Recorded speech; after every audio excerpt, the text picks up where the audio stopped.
శోభనం రాత్రి 3వ భాగం. రచన ముప్పాళ్ళ రంగనాయకమ్మ గారు. కానీ సుజాత మనస్సు మారలేదు. అంత తొందరగా మారుతుందని కూడా వాసు అనుకోలేదు. సుజాత వాళ్ళింట్లో 3 రాత్రులు అయ్యాయి. తర్వాత కూడా వాసు వాళ్ళింట్లో మరో 3 రాత్రులు అయ్యాయి. సుజాతను తీసుకెళ్ళడానికి వాళ్ళ మేనమామ వచ్చాడు. తనకు సెలవు లేదని వాసు రానన్నాడు. సుజాతను తీసుకుపోయాడు. సుజాత కాపురానికి రావటమా, ఎంఏలో చేరటమా అన్నది భార్యాభర్తలు తేల్చుకోలేదు. వాసు తల్లి మాత్రం తొందరగా కోడల్ని కాపురానికి తీసుకొచ్చేయాలని తెగ ఆరాటపడుతోంది. 1 నెల రోజులు జరగనిచ్చి కొడుకు దగ్గర పాట మొదలెట్టింది. పెళ్ళై సంవత్సరం దాటింది, ఇదేం చూద్దాంరా, ఇలా పెళ్ళైన వాళ్ళు అలా చట్టాపట్టలు వేసుకుని తిరుగుతున్నారు, అమ్మాయిని తీసుకురావాలంటే వద్దంటావేంటి? కోడలు వచ్చి అత్తగారికి ఏమీ చాకరీ చేయక్కర్లేదులే, మీరిద్దరు సుఖంగా ఉండండి, అదే 10,000 అంటూ సాధించడం మొదలుపెట్టింది. ఆవిడ మాటలు వినగా వినగా వాసుకో సందేహం వచ్చింది. తమిద్దరి మధ్య ఉన్న రహస్యం వదిన పసిగట్టేసిందేమో అని, అమ్మకి చెప్పేసిందేమో అని. అందుకే అమ్మ కోడల్ని తీసుకురావాలని అంత పట్టుబడుతుందేమో. తన గురించి ఇంట్లో వాళ్ళంతా జాలిపడుతున్నారంటే భరించలేకపోయాడు వాసు. ఆ రాత్రికి అత్తవారి ఊరు ప్రయాణం పెట్టుకున్నాడు. సుజాత ఎంఏలో చేరింది. వాసు కూడా ఒప్పుకున్నాడు. సంసారం లేక చదువు లేక సోమరిగా ఉంటానంటే వాసుకు నచ్చలేదు. సుజాతను కాపురానికి తీసుకెళ్ళకపోవడానికి చక్కటి కారణం కూడా కనిపిస్తోంది లోకానికి. వాసు 4-5 సార్లు వెళ్ళాడు అత్తవారింటికి. ఎప్పుడు వెళ్ళినా సుజాత, వాసు సినిమాలకు వెళ్తారు, గంటల తరబడి బీచ్ల్లో కూర్చుంటారు, ఎక్కడికి వెళ్ళాలన్నా వెళ్ళొస్తారు. వాసు సుజాత భర్తలా కాకుండా ఒక పరిచయస్తుల్లా ఉండి వెళ్ళిపోతాడు. వాసు ఉన్నన్ని రోజులు అతని సదుపాయాలన్నీ పరోక్షంగా సావిత్రి చేయిస్తుంది. ఎప్పుడూ అతనికి ఏదీ లోటు జరగకుండా ఏర్పాటు చేస్తుంది. వాసు పిలిస్తే పలికేలా ఒక పని మనిషి సిద్ధంగా ఉంటాడు. రకరకాల పలహారాలు, భోజనాలు, గౌరవాలు పెద్ద హోదాలో జరుగుతాయి వాసుకి. వాసు సావిత్రిని అనుకోకుండా ఒకసారి చాలా దగ్గరగా చూశాడు. వాసు డాబా మీదకి వెళ్ళాలని పైపెట్టు మీదకి వెళ్ళాడు. సావిత్రి దిగబోతూ ఆగిపోయింది. ఇద్దరూ చాలా దగ్గరగా అయ్యారు. ఇద్దరూ కంగారు పడ్డారు. వాసు తప్పుకున్నాడు. సావిత్రి వెళ్ళిపోయింది. వాసు అలాగే మెట్లు దిగి వెళ్ళిపోతున్న సావిత్రిని చూస్తూ నుంచున్నాడు. తల స్నానం చేసి గాలి కోసం కాసేపు పైకొచ్చింది సావిత్రి. లేత నీలం చీర కట్టుకుంది. సావిత్రి లేత రంగు చీరలు కట్టుకుంటుంది. బంగారపు గాజులు వేసుకుంటుంది. జడ వేసి ముడి చుట్టుకుంటుంది. మెడలో సన్నటి గొలుసుంటుంది. బొట్టు పువ్వులు పెట్టుకోదు. తెలియని వాళ్ళు సావిత్రిని చూస్తే పెళ్ళి కాని నవనవలాడుతూ ఉండే అమ్మాయి అనుకుంటారు. మనిషి నాజుగ్గా ఉంటుందంటారు. వినయంగా హుందాగా ఉంటుంది ఆమె. వాసు సావిత్రి శరీర సోయోగాలు చూడలేదు. సావిత్రి కళ్ళల్లోకి చూశాడు అప్రయత్నంగా. విస్మయంతో తన్మయంతో మ్రాన్ పడిపోయాడు. నునుసిగ్గుతో, పూజ భావంతో, ఆరాధనతో, అనురాగంతో ఉక్కిరిబిక్కిరి అయ్యాయి సావిత్రి చూపులు. తను కోరుకునేలాంటి స్త్రీత్వం పరిపూర్ణంగా మూర్తీభవించి కనిపించింది.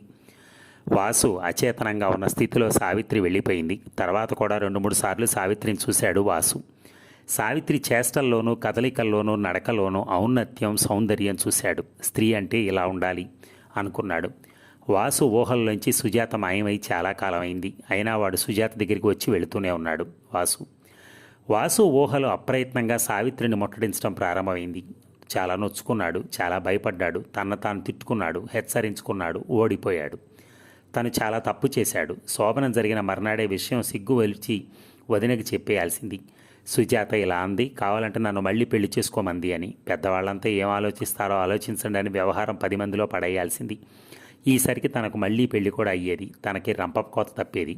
కానీ సంవత్సరం నుంచి ఎదురు చూసి అంత నిరభిమానంగా మనస్సు విరుచుకోలేకపోయాడు.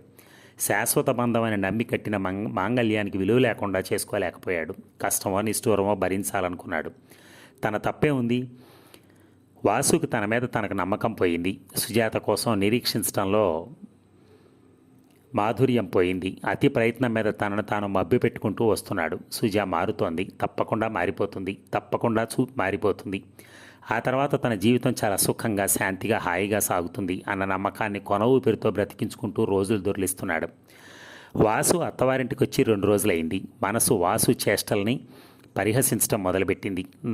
నువ్వు సుజాత కోసం రాలేదు, సావిత్రి కోసం వచ్చావు అంది. కాదు, నాకిద్దరూ ఒకటే. సుజాత మాత్రం నాకేం వరగబెట్టింది అన్నాడు నిర్లక్ష్యంగా.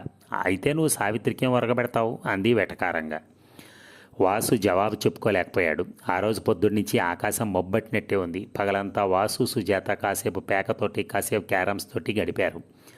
దీపాలు పెట్టే వేళ నుంచి సన్న చినుకులతో ప్రారంభమైంది వర్షం. చూస్తూ ఉండగా హోరుమంటూ కురవసాగింది. వాసు కిటికీ దగ్గర వర్షం చూస్తూ నుంచున్నాడు. వర్షం ఏకధారగా అవిరామంగా కురుస్తోంది. మొహం, చేతులు, చొక్కా అన్నీ తడిశాయి వర్షపు జల్లులతో. అదేమిటి అలా తడుస్తూ నుంచున్నారు అంది సుజాత లోపలికొస్తూ. వర్షం గదిలోకి వస్తోంది, కిటికీ వేసేయండి, మీరు బట్టలు మార్చుకోండి అంది పక్కకు నుంచుంటూ. పర్వాలేదు, గదిలోకి నీళ్లు తడిచేస్తే పోతాయి. వాన కురవడం చూస్తుంటే ఎంత బాగుందో చూడు. అక్కడి నుంచి కదలలేదు వాసు. వాసుకు అందంగా కనిపించిన దృశ్యం ఏదైనా ఉందో లేదో సుజాతకు తెలియదు. వెన్నెల ఎంత బాగుందో చూడు అంటాడు. ఈ మందార పువ్వు బాగుంది కదూ అంటాడు. సుజాత మనసుకి ఏ అందమో అర్థం కాదు. వర్షం కురుస్తుంటే పుట్టెడు దుగులు ముంచుకొస్తోంది. లోకమంతా ఏదో విపత్తులో మునిగిపోతున్నట్టుంటుంది. తడి బట్టలతో జలుబు చేస్తుంది. ముందు బట్టలు మార్చుకోండి, పదండి, భోంచేద్దాం అంది సుజాత వాసు చేయి పట్టుకుంటూ. వాసు చేయి విదిలించుకున్నాడు. నాకేం బాగాలేదు సుజా, నువ్వు వెళ్ళి భోంచేసిరా. ఏం బాగాలేదు? ఏమో, అన్నం తినాలని లేదు. నువ్వు వెళ్ళు, నిజంగా నాకు ఆకలిగా కూడా లేదు. పోనీ కొంచెం పాలు తాగండి, పంపిస్తాను. నా మాట విను, ఇవాళకేం వద్దు, నువ్వు వెళ్ళి భోంచేసిరా. సుజాత కాసేపు కూర్చుని వెళ్ళిపోయింది. కొంతసేపటికి పనికుర్రాడు వెండి గ్లాసు నిండా పాలు తీసుకొచ్చాడు. అక్కర్లేదని చెప్పానే, తీసుకెళ్ళు అన్నాడు వాసు. పెద్దమ్మాయి గారు పంపించారండి, తప్పకుండా తీసుకోమని చెప్పమన్నారండి. వాసు ఆశ్చర్యం వెల్లడించకుండా బల్ల మీద పెట్టు అన్నాడు. పనికుర్రాడు వెళ్ళిపోయాడు. వాసు లేచి గ్లాస్ తీసుకున్నాడు. యాలకుల పొడి వేసిన పాలు గుమగుమ పరిమళిస్తూ తీయగా మధురంగా ఉన్నాయి. సావిత్రి ఈ పాల నిండా తన అనురాగం రంగరించి పంపిందేమో. ఎందుకింత దయ తనంటే. వర్షం తగ్గినట్టే తగ్గి మళ్లీ కురవటం ప్రారంభించింది. వాసు కుర్చీ వేసుకుని కిటికీ దగ్గర కూర్చున్నాడు. సుజాత లోపలికి వచ్చింది. రేడియో ట్యూన్ చేసేదో పుస్తకం తీసుకుంది. పాట సగంలోంచి వస్తోంది. శృతి లేని నామదికి చతుర గీతాలేలా, గతిరాని పాదాల గతుల నృత్యం బటే, పాడకే నారాణి పాడకే పాట, పాట మాధుర్యాల ప్రాణాలు మరిగనే పాడకే. వాసు కుర్చీలో వెనక్కి వాలి పాట వింటూ కళ్ళు మూసుకున్నాడు. పాటలోని విషాదం గుండెల్ని బరువెక్కించింది. అర్థం కాని దుఃఖంతో ప్రాణాలు తల్లడిల్లాయి వాసువి. శరీరం కంపించసాగింది. పాట వెనక పాట వస్తోంది. వాడు స్వప్నావస్థలో వాసు లీనమైపోయాడు. సుజాత క్లాస్ పుస్తకం చదువుకుంటూ కూర్చుంది. ఇద్దరి మధ్య గంటలు నిశ్శబ్దంగా దొర్లిపోయాయి. సుజాతకు హఠాత్తుగా జ్ఞాపకం వచ్చి టైం చూసుకుంది. 11 పైనే. ఇల్లంతా నిశ్శబ్దంగా ఉంది. లేచి లైట్ ఆర్పి బెడ్రూమ్ లైట్ వేసింది. వాసు దగ్గరికి వెళ్ళి, చాలా రాత్రి అయింది, మీరు పడుకోండి అంది. వాసు తలెత్తి సుజాతను చూశాడు. ఎప్పుడూ లేనంత మత్తుగా చూశాడు. సుజాత చెయ్యి అందుకుని దగ్గరికి లాక్కున్నాడు. సుజా, ఈ రాత్రి ఎంత బాగుంది. సుజాత తెల్లబోయింది. వాసు ఎప్పుడూ అలా చేయలేదు, అలా చూడలేదు కూడా. తమాయించుకుంటూ అంది. లేవండి, తడి బట్టతో ఎంతసేపు ఉంటే జబ్బు చేయదు. చేయని, అంతకన్నా అదృష్టం ఏముంది. వాసు లేచి నుంచున్నాడు. సుజా, వర్షం చూడు, ఆకాశం కన్నా ఘోరంగా ఏడుస్తోంది నా హృదయం. చెప్పు, నేనిక ఉండలేను అని వెర్రివాళ్లా చూశాడు. సుజాత గంభీరంగా నుంచుంది. మీరు చెప్పండి, ఇలా ఎల్లకాలం మన స్నేహితుల్లా ఉండలేమా? స్నేహితుల్లా ఇలా దూరంగానా? విస్తుపోయాడు వాసు. ఒక మగవాడు ఆడది ఇంత సన్నిహితంగా స్నేహం చేస్తే వాళ్ళు తప్పకుండా భార్యాభర్తలు అవుతారు సుజా. మనం ఉత్త స్నేహితుల్లా ఉంటే ఎంత కోల్పోతామో, జీవితంలో ఎన్ని సుఖాలు, ఎంత ఆనందం పోగొట్టుకుంటామో తెలుసా. నా మాట విను, మన మధ్య స్నేహం చాలదు, సహచర్యం ఉండాలి. అప్పటికి కానీ మన జీవితాలు సార్థకం కావు. ఈ మూగ బ్రతికి అన్నాళ్ళు సుజా, నా మాట వినవా? ఇదే మనకు శోభనం రాత్రి. ఇలాంటి రాత్రులు ఎన్ని వ్యర్థం చేసుకున్నాం. వాసు శరీరం ఆపాదమస్తకం దహించుకుపోతోంది. సుజాను గాఢంగా హత్తుకుని చేతులతో బంధించేశాడు. ఏమిటిది, మీరు చాలా మంచివారనుకున్నాను, ఏమిటి బలవంతం? ఏడుపు మొహంతో పట్టు వదిలించుకోవాలని పెనుగులాడుతోంది సుజాత. అవును, నేను మంచివాడిని కాదు, నువ్వేమైనా అనుకో, పర్వాలేదు. పశువును అనుకో, రాక్షసుని అనుకో. వాసు చేతులు ఇంకా బలంగా పెనవేసుకున్నాయి. సుజాత చంపలకి గాడుపు లాంటి నిట్టూర్పు తగిలింది. సుజాత శరీరం జలధరించింది. వాసు తనువు పులకరిస్తోంది.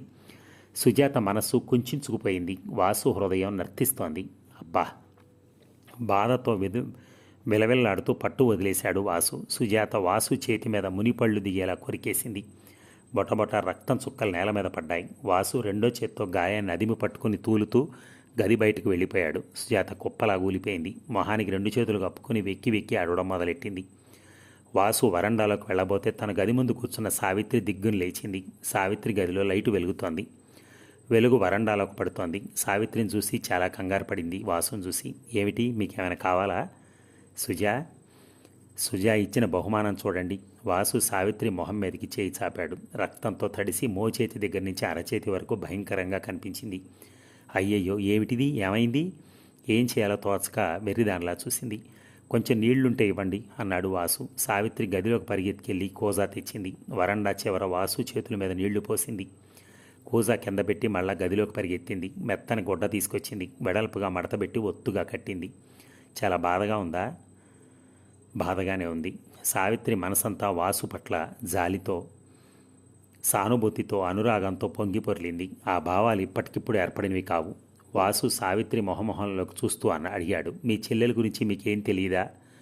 సావిత్రి దోషిలా అంది. తెలుసు, మాకందరికీ తెలుసు. కాసేపు మౌనంగా ఊరుకుంది. తర్వాత అభిమానంగా చెప్పింది, మా వాళ్ళు మొదట్లోనే చాలా పొరపాటు చేశారు. అది పెళ్ళొద్దని ఏడ్చింది. 4 చివాట్లు వేసేసరికి ఊరుకుంది. పెళ్ళైతే అదే మారుతుంది అనుకున్నారు. తీరా శోభన నాడు ససేమిరా గదిలోకి వెళ్ళనని ఏడుస్తూ కూర్చుంది. ఏం చేయాలో తోచక బయట ఉందని వంక పెట్టాం. నెల లోపలే శోభనం అనుకుంటే అది కూడా ఒప్పుకోలేదు. జ్వరం వస్తోందని ఉత్తరం రాశారు. తర్వాత అంతా మీకు తెలుసు. మీరు రాసిన ఉత్తరాలు చదవటం కూడా దానికి ఇష్టం ఉండేది కాదు. అది మొదటి నుంచి ఏమిటోలా ఉండేది. మా తాతగారు పడుచుతనంలోనే సన్యాసుల్లో కలిసిపోయారట. ఆ తత్వం దీనికి వచ్చిందేమోనని మా వాళ్ళంతా బెంగపడుతున్నారు. తొందరపడి పెళ్లి చేశామని ఇప్పుడు పశ్చాత్తాపడుతున్నారు. కానీ మీరు దాన్ని నెమ్మదిగా మార్చుకుంటారని అనుకుంటున్నాను. సావిత్రి మాటలన్నీ విన్నాడు వాసు. మారటం, ఇష్టం లేని వాళ్ళని మార్చడం ఎవరి వశం? ఇక నేను చేయగలిగింది ఏం లేదు. అలా అనకండి. మీ బాధ నాకు తెలుసు. దేవుడు కూడా మీకన్నా మంచిగా ఉండడు. దాని అదృష్టం కొద్దీ మీరు దొరికారు. అది చిన్నపిల్ల. మీరే కాదంటే ఏమవుతుంది? ఏమీ అవ్వదు. నిక్షేపంలా ఉంటుంది. మీరు అలా అంటే నేనేం చెప్పను. ఏమీ చెప్పొద్దు. వాసు సావిత్రి మొహంలోకి గుచ్చి చూశాడు. మిమ్మల్ని ఓ మాట అడగనా? అడగండి. మీకు నేనంటే ఇష్టమేనా? తడబడింది సావిత్రి. అదేమిటి, మీరంటే నాకెందుకు ఇష్టం ఉండదు? అది కాదు, మీ మరిదినని కాదు. మరిదిని కాకపోయినా సరే మీరంటే నాకు చాలా పూజ్యభావం. ఒక మంచి మనిషి అంటే ఎవరికి గౌరవం ఉండదు? సావిత్రి. వాసు సావిత్రి చేయి గట్టిగా పట్టుకున్నాడు. మీలాంటి ఆడది కావాలి నాకు. ఆవేశంగా మాట్లాడుతున్నాను అనుకోకండి. మతి తప్పి మాట్లాడటం లేదు. ఇంతవరకు సుజాతను ముట్టుకోలేదు. నేను మిమ్మల్ని పెళ్లి చేసుకుంటాను. దేవుడి మీద ప్రమాణం చేస్తున్నాను. మా సంబంధం గురించి అందరికీ చెప్పేస్తాను. మా వాళ్ళు ఇష్టపడకపోతే నేను వేరే కాపురం పెడతాను. మనం వెళ్ళిపోదాం రండి. ఒక్క క్షణం కూడా ఈ ఇంట్లో ఉండను. నాతో తీసుకుపోతాను రండి. నా మాట తోసి పారేయకండి సావిత్రి. నేను నిన్ను పెళ్లి చేసుకుంటాను అని వాసు సావిత్రి 2 చేతులు పట్టుకున్నాడు. సావిత్రి మ్రాన్పడి నుంచుంది. వాసును గుండెల్లో దాచుకుందాం అనిపించింది. వాసు చేయి నిమురుతూ ఆర్ద్రతగా చూసింది. మిమ్మల్ని నేను శంకించడం లేదు, కానీ నన్ను మీరు కోరకూడదు. నాలాంటి ఆడపిల్లలు మీకు దొరక్కపోరు. పెళ్లి చేసుకోవాలంటే మీరు పెళ్లి కాని పిల్లనే చేసుకోండి. జీవితం 100 ఏళ్ల పంట. అందులో ఎలాంటి అపశృతులు ఉండకూడదు. కానీ నా మాట వినరా? సుజాతని మీరు క్షమించలేరా? ఇంతేనా మీరు చెప్పేది? దీనంగా అన్నాడు వాసు. సావిత్రి కళ్ళ నుంచి 2 కన్నీటి బొట్లు వాసు చేతుల మీద పడ్డాయి. నేను నా భర్తను ఎంత ప్రేమించానో తెలిస్తే మీరు నన్ను ఇలా అడగరు. ఆయన స్మృతి నాకు 10 జన్మలకు చాలు. వాసు సావిత్రి చేతులు వదిలేశాడు. క్షమించండి, నేను మీ మనసును తెలుసుకోలేదు. నన్ను అపార్థం చేసుకోవద్దు. కానీ మీరు వద్దు, నాకేం చెప్పకండి. సావిత్రి. ఇంట్లోంచి తల్లి పిలిచిన పిలుపు కర్కశంగా వినిపించింది. తడబడుతూ వెళ్ళిపోయింది. సావిత్రిని తల్లి చివాట్లో పెట్టడం వింటూ నుంచున్నాడు వాసు. ఇదేం పోయే కాలమే నీకు? అది మొగుడుతో కాపురం చేయటం లేదు ఎలాగరా భగవంతుడా అని ఏడుస్తుంటే నీకు ఇదేం బుద్ధి? అతనితో గొసగొసలేమిటి? ఇద్దరికిద్దరే ఇంటా వంట లేని దరిద్రులు బయలుదేరారు. పరువు బజార్కి ఎక్కిస్తున్నారు. తలెత్తుకోవడానికి నాకు దారి లేదు తల్లి. ఏ నుయ్యో గొయ్యో చూసుకోవాలి నేను. సావిత్రి వెక్కి వెక్కి ఏడుస్తోంది. మధ్య మధ్య నెమ్మదిగా నచ్చ చెప్పాలని ప్రయత్నిస్తోంది. అమ్మా, నేనేమీ మాట్లాడలేదమ్మా. ఆయనకి దెబ్బ తగిలిందని నీళ్లు అడిగితే ఇచ్చాను. నాకు మాత్రం తెలియదా? అన్యాయంగా నన్ను ఎందుకు అంటావు? వాసు గబగబా వరండాలోకి వెళ్ళాడు. గుమ్మంలో నిలబడ్డ అల్లుడిని చూసి తెల్లబోయింది అత్తగారు. వాసు తీక్షణంగా అన్నాడు, అనవసరంగా ఆవిడ అనకండి. మీ పరువు ప్రతిష్టలు ఆవిడేం పాడు చేయలేదు. మీలాంటి వారు ఉండనే ఉన్నారు. పరువు ప్రతిష్టలకేం లోటు? నాశనం అయితే నేను అవుతాను. మీ కుటుంబం గౌరవం ముందు, పరువు ప్రతిష్టల ముందు ఒక మనిషి జీవితం ఎంత గడ్డి పరక. అంతకన్నా ఎక్కువేం కాదు. గిరుక్కున వెనక్కి తిరిగి గదిలోకి వెళ్ళిపోయాడు. సుజాత గుమ్మానికి ఖర్చుకుని బిక్కమొహంతో నిలబడింది. వాసు గబగబా బట్టలు వేసుకున్నాడు. సూట్ కేసు చేతుల్లోకి తీసుకున్నాడు. సుజాత వెర్రిదానిలో వచ్చి వాసు పాదాల మీద పడింది. వెక్కి వెక్కి ఏడుస్తూ కాళ్ళు 2 చుట్టేసింది. నన్ను క్షమించండి, మీరు వెళ్ళిపోవద్దు. నా తప్పులన్నీ మర్చిపోండి. మీ ఇష్ట ప్రకారం ఉంటాను. మిమ్మల్ని బాధ పెట్టను. నన్ను నమ్మండి. మీరు వెళ్ళిపోవద్దు. నన్ను క్షమించండి అంటూ ఏడుస్తోంది. వాసు కఠినంగా అన్నాడు, నా సహనానికి హద్దుంది. నీ పరివర్తనకి సమయం ఉంది. అవి 2 మించిపోయాయి. ఇప్పుడు నా మనసులో నువ్వు లేవు. నేను నీతో కాపురం చేయలేను. మనం భార్యాభర్తలం కాదు, స్నేహితుల్లా విడిపోదాం. నిర్లక్ష్యంగా సుజాత చేతులు వదిలించుకుని ముందుకు నడిచాడు. అర్ధరాత్రి హోరున కురుస్తున్న వానలో మాయమైపోయాడు. ఈ కథ సమాప్తం. ధన్యవాదాలు. Thank you.